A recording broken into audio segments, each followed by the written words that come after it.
まもなく大宮です。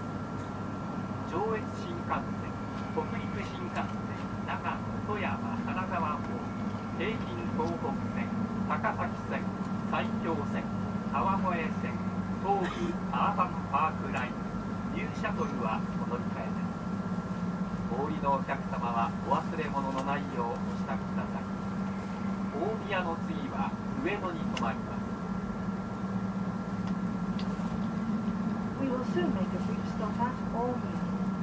Passengers changing to the Joetsu Shinkansen, the Hokuriku Shinkansen, the Keihin Tohoku Line, the Takasaki Line, the Saikyo Line, the Kawagoe Line, the Tobu Urban Park Line, and the new shuttle. Please transfer at this station. The stop after Omiya will be Ueno.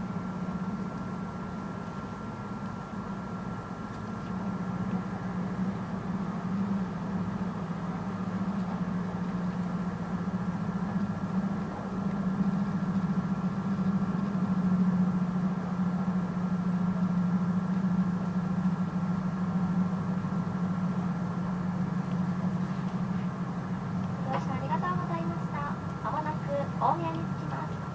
到着するホームは14番線、お出口は左側です。お降りの際はお忘れ物、落とし物をなさいませんようお気をつけください。上越新幹線、北陸新幹線へお乗り換えのお客様はホーム変わりまして18番線へとお進みください。都市315号新潟行きは10時41分、都市317号新潟行きは11時5分、浅間635号長野行きは10時33分、輝き510号金沢行きは10時47分、秋高559号金沢行きは10時57分の発車です。ご乗車ありがとうございました。まもなく大宮に着きます。